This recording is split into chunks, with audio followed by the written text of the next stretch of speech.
And breaking news coming in. This is a CNN News 18 exclusive, ladies and gentlemen. CNN News 18 has accessed the FIR when it comes to the violence in Nuh. These are details brought to us by our investigations editor Manoj Gupta. Now, as per the FIR against unknown persons, it is stated that a mob attacked the yatris. They shouted slogans and they also attacked the police team at the Adbar Chowk. The police FIR says that it was a well-planned conspiracy. That is what the investigation into the violence in Nuh states. Also, the FIR states that a crowd of about 600 to 700 violent anti-social persons came in from the Tauru village and they were chanting slogans. They came towards the police force deployed at the Chowk and started pelting stones. There were 600 to 700 people in that mob which targeted the cops. I'm joined by my colleague Anvit Srivastav. Anvit, give us the details when it comes to this Tauru village, which seems to be the epicenter from where this mob came and attacked the police during the yatra.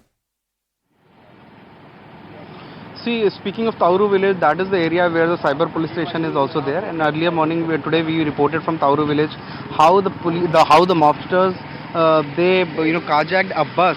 And they, at least 250 to 200 of them, barged into this cyber police station, vandalized vehicles, set afire the vehicles, and tried to enter. They initially rammed the bus into the boundary wall. When the boundary wall broke, they jumped into the premises of the cyber police station and then attacked the police personnel.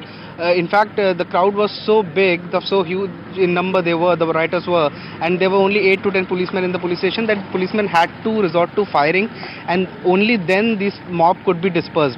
At least 50 to 60 rounds were fired initially in the morning. We spoke to some of the officers who had witnessed the entire incident in that police station, and they said that they had to fire at least 50 to 60 rounds to disperse the mob. And they have also alleged that the mob tried to rob them. They tried to loot away the laptops and the equipment that were kept inside their labs and their cyber police station.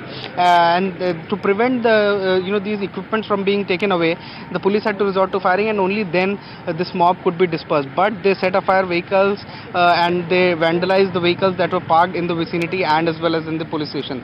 That is the detail of the Tauri villages.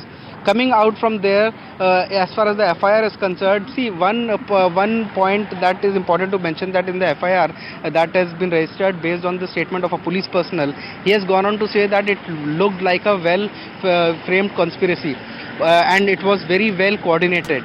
But when the SP, just a short while ago, when he addressed the media, he had said he was asked this question: if police have found in the preliminary investigation any kind of evidence that hints towards a pre-planned conspiracy to turn this Jal Abhishek Yatra into a riot or into violence, he said that this is very premature and he will not be able to make any comments on record on this.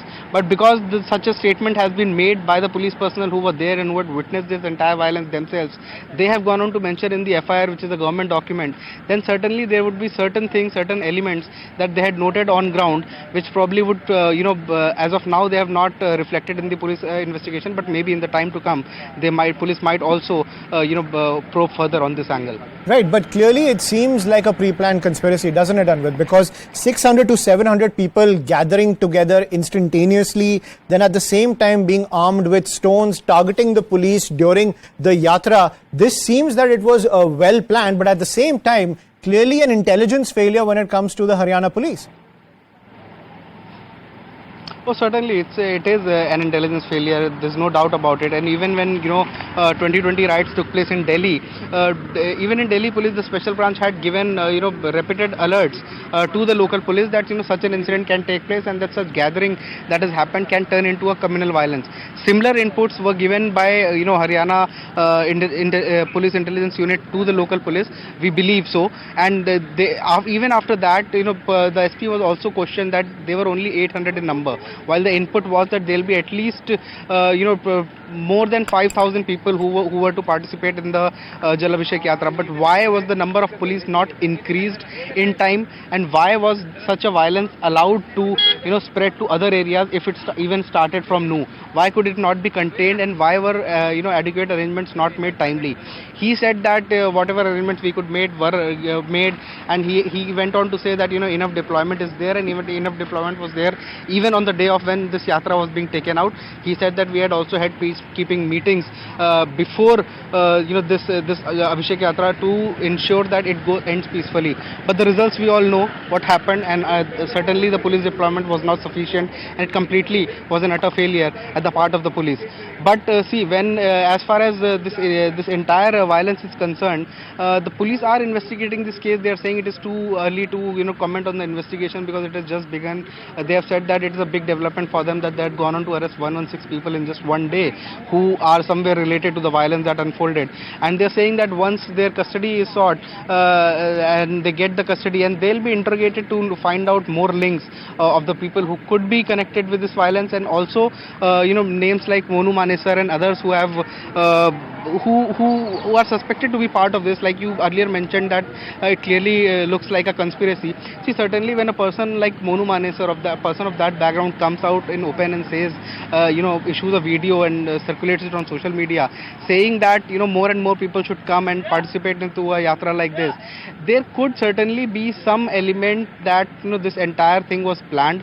Like you also mentioned, they were carrying weapons. SP also said earlier briefing the media that yes, there were weapons, there were pistols, there were swords, sticks and rods which these people had brought along, which are not allowed in a religious procession. So that is also one point that the police is looking into, and those who have been arrested will also be questioned to find out from where all these weapons were sourced. Absolutely, and that's where the angle of outsiders and the essential nature of those phone dumps will come in. Anvit, at the same time, 116 people have been arrested. As per the FIR, 600 to 700 people gathered armed with stones to target the police. When it comes to this entire conspiracy angle, the phone dumps and the social media footprints of these arrested accused, that will be essential to kind of frame any charges when it comes to a pre-planned conspiracy behind what's happened in Nuh.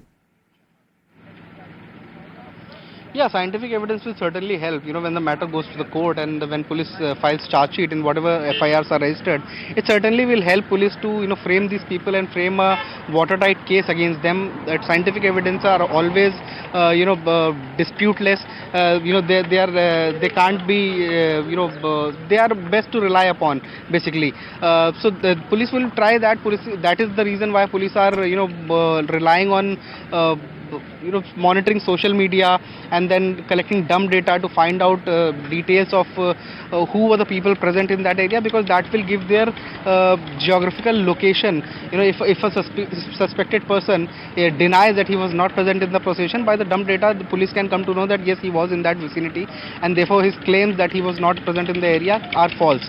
These evidences would be admissible in the court of law because these are scientific evidences which the police will obtain from the companies, from the telecom companies.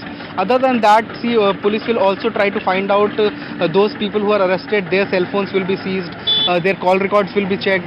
Telecom companies will again be contacted. They will be asked to give details of those who in these 2-3 days when the violence took place, and even before that when the Jal Abhishek Yatra was being planned, or even from those phone records of those who were in the procession and those who are alleged to have intercepted and to have stone pelted on the yatra. Their records will also be checked to find out who are the people they were in touch with for at least a week before the yatra and in the 2-3 days of violence. So that will also give police scientific evidences of who were the people who were in touch with them. Were any of them the main conspirators of this entire thing that has unfolded in the past 2-3 days?